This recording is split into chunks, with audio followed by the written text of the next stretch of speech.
Doctor Tarun ji, 2011 में एक आंदोलन हुआ और वो आंदोलन कमोबेश आप ही के लाइन पर था और हम समझते हैं इसमें से 11 सूत्री मांग में जो एक दो मांग को छोड़ दें, अगर जैसे कि ये दोनों मांग ये पिछले 3 साल की घटनाओं पर आधारित है, जैसे कि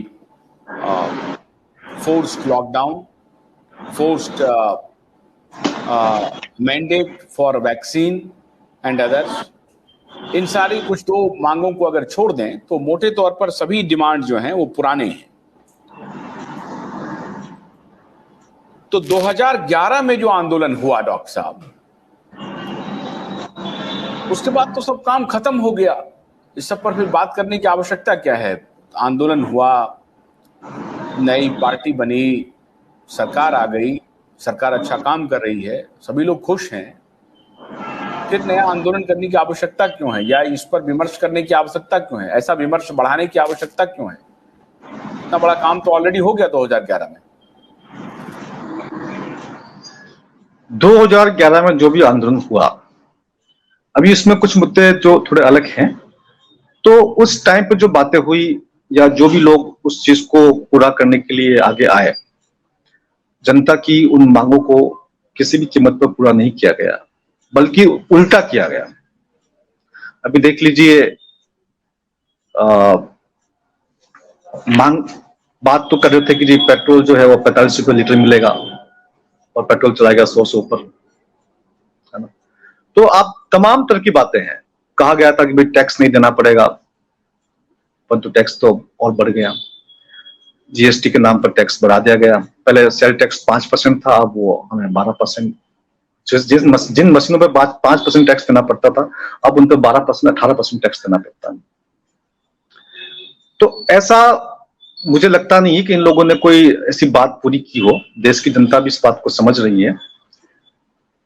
रही बात, अगर कोई बात केंद्र से है, जीएसटी का विषय मैं समझता हूं केंद्र से है, टैक्स की और पेट्रोल की बात। मैं आपसे ये जानना चाहता हूं कि 2011 में जो आंदोलन हुआ, उस आंदोलन की उपज एक पार्टी बनी और उसके बाद वो सत्ता में आ गई और उन्होंने अपने सारे वायदे पूरे कर दिए। उन्होंने बिजली फ्री कर दिया, पानी फ्री कर दिया, जो भी उन्होंने जनता से वायदे किए थे वो उन्होंने पूरे कर दिए। तो सभी तो खुश हैं, पर आपको लग रहा है कि देश में अनर्थ हो रहा है।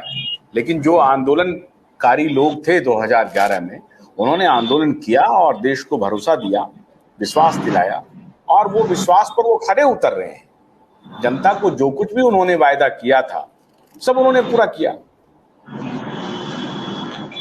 हमारा जो सोचने का तरीका वो नेशनल लेवल का है। हम नेशनल लेवल पर थॉट करते हैं इस चीज को, किस प्रकार से देश में जो स्थिति बन रही है वो आप देखें।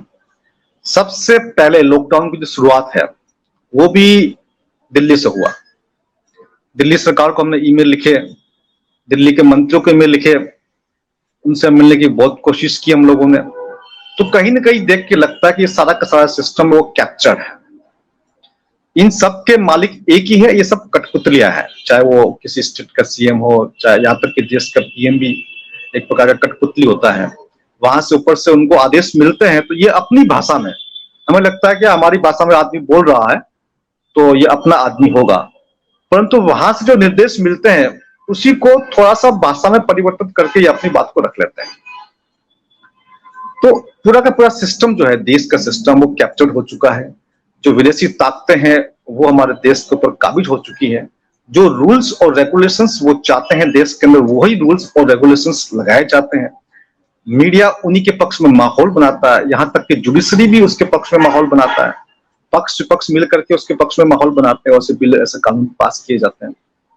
तो जो देश पूरा का पूरा जो कैप्चर हो चुका है, विदेशी ताकतों के चंगुल में फंस चुका है, वहां से निकालना बड़ा आवश्यक है।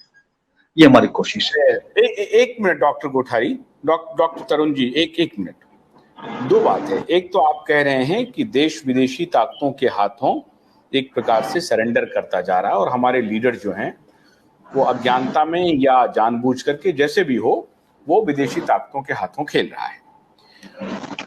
मैं आपकी इस बात से सहमत हूं, लेकिन मैं आपसे ये पूछ रहा हूं कि 2011 में जो आंदोलन हुआ, उस आंदोलन के बाद क्या अब ऐसी कोई पृष्ठभूमि या कोई आधार बच रहा है जो नया आंदोलन शुरू हो जाएगा?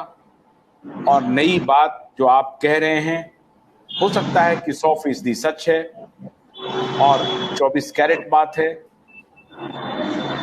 एकदम लोगों के जहन में ये बातें आनी चाहिए। बावजूद इसके 2011 के कृत्य के बाद आपको क्या लगता है, आपके ऊपर या आप जैसे एक्टिविस्ट के ऊपर लोगों का विश्वास जगेगा और भरोसा होगा?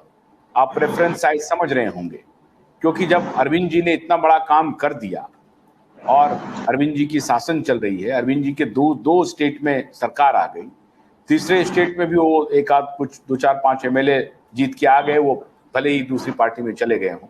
तो अरविंद जी ने जब अंततः अपना काम कर दिया है, तो वाई डॉक्टर तरुण कोठारी? नहीं, हम इसको एज ए पॉलिटिकली नहीं ले रहे हैं। चाहे अरविंद जी हो, चाहे अशोक जी हो, चाहे नीतीश कुमार जी हो, ये सब के सब किसी एजेंडे के तहत सेट किए गए हैं।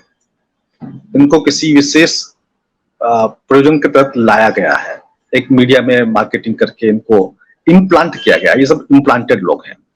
तो ऐसी स्थिति में हमें कुछ न कुछ इस बात को जनता को बताना पड़ेगा। फिर देखिए वास्तविक स्थिति क्या है, देश किस प्रकार से गर्त में जा रहा है, उसको वहां से कैसे हम निकाल सकते हैं, इसके लिए हम काम कर रहे हैं, कोशिश कर रहे हैं। कोशिश करना हमारा कर्तव्य है। आंदोलन किस गति से बढ़ेगा नहीं बढ़ेगा, उसका क्या होगा, हश्र कैसा होगा, ये तो गॉड नोस, हमें नहीं पता। हमें अपना कर्म करते रहना चाहिए।